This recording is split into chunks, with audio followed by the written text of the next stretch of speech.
Welcome back. This is Dan Havey with CF Ninja Hacks, and in this video we're going to look at a problem that a student of mine, Andrea, had, wherein she was trying to put some text over the top of an image, and she got pretty close on this, but it wasn't working out because, let me just grab a hold of the side here and let's see what happens. As I move this back and forth, you see, of course, the text goes further down over the image, which of course that is not what we want it to do.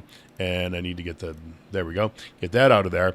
So what a temporary fix was on it is we took the text element itself, put it up here at the top, and then we had the image below it. Let me just turn that off. So we had the image below it, and you're not gonna be able to see the text up here wherever it ended up because it is white. So we'll turn that off. So it should be sitting right in here. So here's our text element right there. So what we did is we gave that 200 pixels as a top margin to push it down, and then we gave the image element 200 to push it up. But now that took away this at the top, the room we wanted up there at the top, so we put that in. But again, like I said, when you resize the page, the text just moves wherever it wants to move. So what I did is I came in here and using a couple lines of CSS code, what I did is I took the text up here at the top and I got it so that it's fixed in place, but also it will change its size. The font size will actually change in accordance with the width of the page, the width of the viewport. And I did the exact same thing down here at the bottom. Plus I put in some text shadows down there as well. So let's just see what happens here now. As we size this down, you're going to see the image gets smaller, but of course it jumps there a little bit. The image gets smaller, but then the text also gets smaller at the same time. So it stays basically proportional to what's going on in the image itself. You see here, hey there I am, stays about the same size as Alicia, and this is my bottom text, the end of it stays about right in the middle of her neck. So if we come back out a little bit bigger, you're going to see that everything stays in place and stays proportional. The one at the top, I could probably work on that a little bit. It kind of moves maybe a little further away from here than I like. Actually, it probably starts a little further away, but that's just a matter of just doing a little bit of tweaking. So let's go in here, let's open this up, and let's take a look at the code on this. So the first thing we had to figure out is what elements are we going to use, because what Andrea had done is she had a big image element and she had this text element, and we saw on the other page that we moved the image element up, the text element down. And I started looking at this going, you know, what I really need is an element where I can fix absolutely the position of the text and also affect the image, but it has to all be inside of the same element. Otherwise, it's not going to work, because whenever you are using absolute positioning, you have to position it absolutely inside of something else. And I started scratching my head, and so I went out and did what I do all the time, and you should learn how to do this too, is to go out and use Google. And so as soon as I used Google, I came in here and I looked at this and I go, okay, well, that's exactly the structure I need. I need an element that inside of it has the image, which is right here. So it has an image inside of the element, and it also has some text inside of the element. And I was like, okay, what do we have available inside of ClickFunnels to be able to do that? And immediately I said, well, what we have is the feature image element, and that's what I have pulled up right down here. And we can click on it, and you're going to see here it is image feature. And if you're looking for it in the list, we'll just come down here. I think it's way down towards the bottom. There it is, the image feature element right there. So straight out of the box, this is what it's going to look like.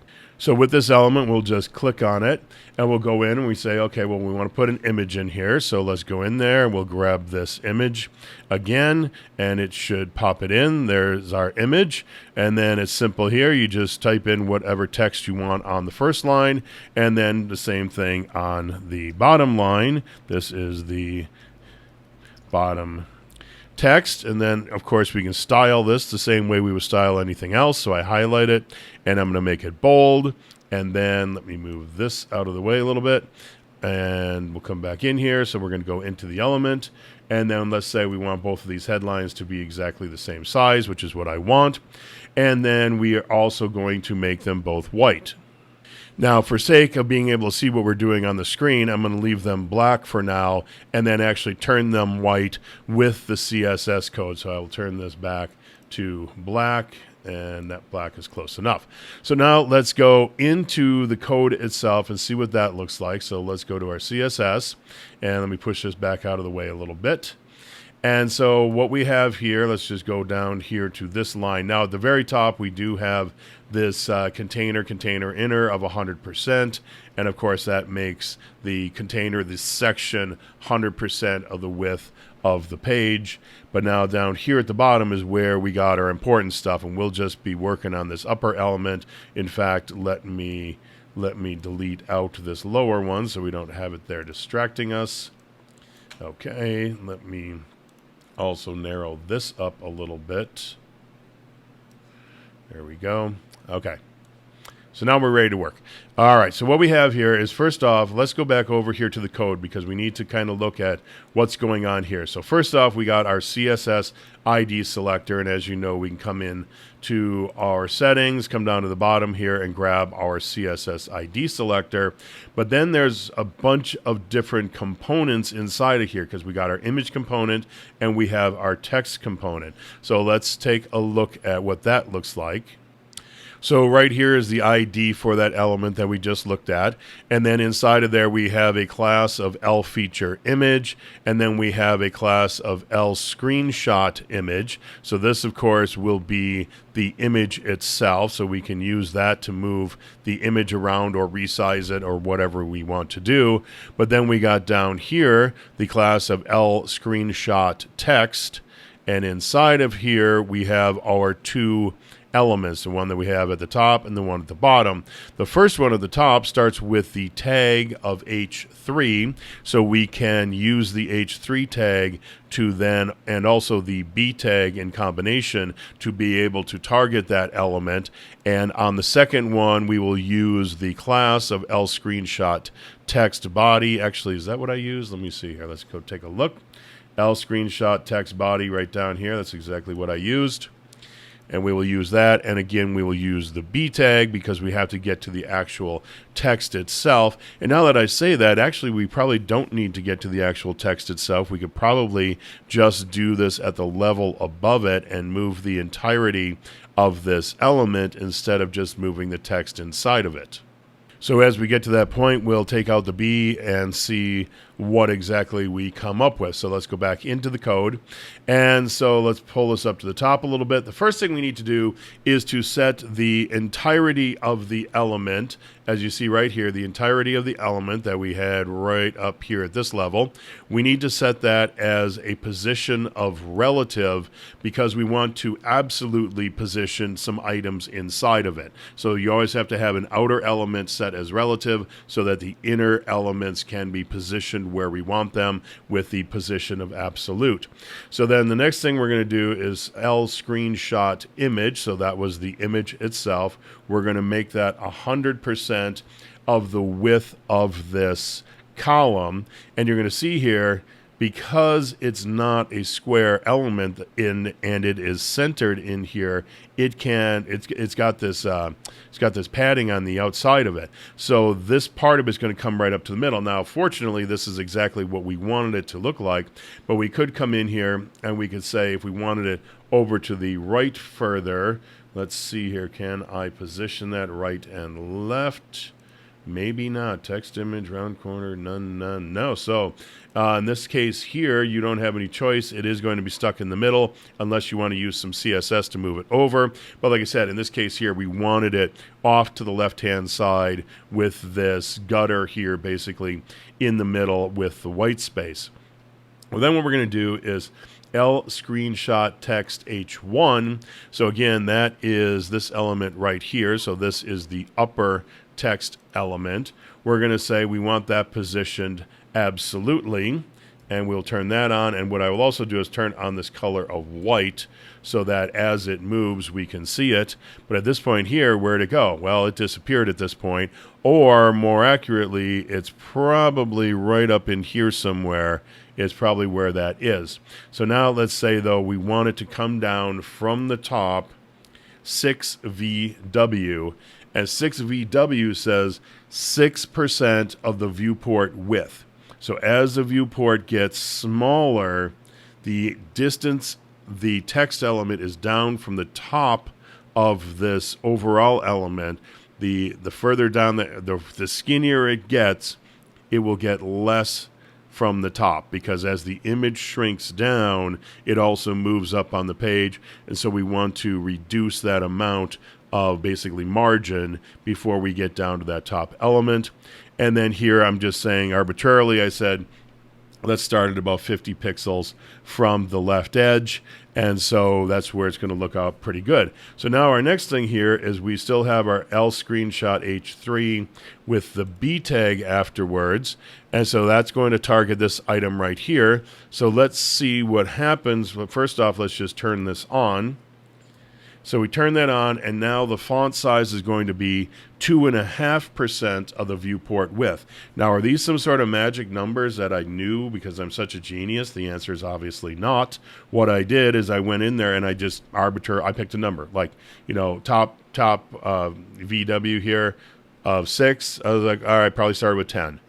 And then I just come in here and let me see where that is. So we're right here, top of 6. Okay, well, does that work? All right, is it 5? Is it 7? Is it 8? Is it 6? Is it 5? Is it 4? Is it maybe 6.5? Is it 6.3? That's all you do. You just play around there until you get it where you want it. And of course, as you're doing that, you want to be grabbing the screen size and changing it, or going into the mobile emulator and checking it out there as well. And let me turn both of those back off. So that's all it is just put in a number and just start moving it around until it works out the way you want it to. So we got 2.5 VW. Now I said before, let's see if I needed this B tag in here at all. So let's delete that out, and it seems to be just fine. Didn't move anywhere. Let me save this. Anytime you make any kind of change, you want to make sure you test it to see how does it look in the real world. And so that looks okay. Let's see if it resizes itself. So it's still resizing itself. Okay, so that's good. So what we can do now, because we don't need that B tag, I can copy this out of here. I can put it in with the declaration above it, and we can delete that right there. Now, the second one we have, of course, is hanging out down here at the bottom. It's got nowhere else to be. And in the case of this element here, I did float it to the right using the editor itself. Where to go to here? So I just floated this one to the right. The other one was floated to the left. And so now we're going to do the same thing here, position of absolute. But now in this case here, I said, okay, where do I want the bottom of this? And so I put it in initially with just the same thing with instead of the top of 6% of the viewport width, I did a bottom of 6% of the viewport width. I was like, it's not, I want it up a little bit higher. So I did this calc function here. So we do a calculation, we take 6% of the viewport width and we add on another 20 pixels. So what it's going to do is it's going to do it 6%, which is going to make it go back and forth, but then it's always going to add a constant 20 pixels on top, just so it gets it up off of the black down here a little bit. And then I also said, let's float this one to the left. Now I tried originally floating this to the right, and let me put in the right, and you see it goes all the way over here because it's floating itself to the right of the entire image. And so it's going to go right off the edge, or technically it's floating itself to the right of the entire image feature element is what it's really doing. But because the image is centered, it's going to go too far off to the right. So I said, oh, well, we're pretty much stuck with this thing being on the left. And now let's turn it white just so we can see it a little bit better. And again, in the settings itself, you can change the color. I had it black in the settings. Here, we're going to change it to white in the CSS just to do it on the fly. And then what I did, well, first off, let's go down here. Well, we can do the same thing as before. Let's take out this B tag. So then these two ID selectors, or these two selectors, should be identical. So we can take our 2.5, and in fact, I should still have it in here. So let's go there. We got our 2.5, and we can take out this declaration completely. So now we have it sitting over here to the left, and what I'm going to do is I'm going to give it a little bit of a text shadow. So we got his text shadow now, and I just noticed that I'm not getting the proper font size. Let me see, it worked up here at the top, is not working down here at the bottom. So let us take a look at why that might be. So we have our feature image element, we have our element down here, and then inside of it we have L screenshot text body and the B. So let me see here. Okay, maybe I do need that. So we got L screenshot text body. So let me copy this back out of here. Let's put it in there. Let's put our B back in, and then we can just copy this, paste it there. Okay. Apparently in that case, I need to have the B down here. That's interesting that here we don't need the B, here we do need the B. So there you go. You just gotta play around with this stuff and get it to work. I didn't think I was going to need that there, but and let me take this out now, and it's still there. So either way, what I started to say here is I put in a text shadow, and so there's actually two text shadows here. So I got 1 pixel black. All that's going to do is put a thin line all the way around basically the right and the bottom. So let me just copy this out. I don't know if you're going to be able to see it or not. So yeah, it just puts a little bit of a line around there. I guess if I put in 10 pixels and 10 pixels, you'll see what it's going to do, but it's going to be offset to the right and to the bottom.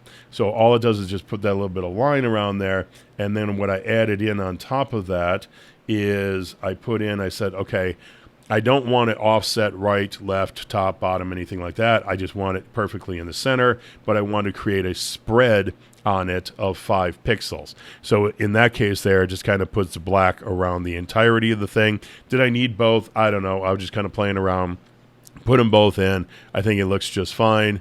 Probably use a different font, probably use a different color, but that's for some designer to figure out. I'm here to figure out the code part of it.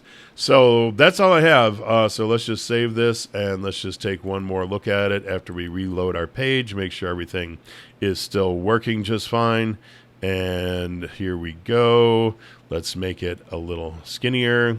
Let's see if everything stays in place.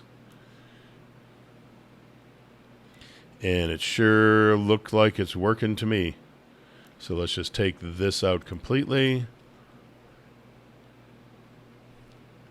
and move this around a little bit more.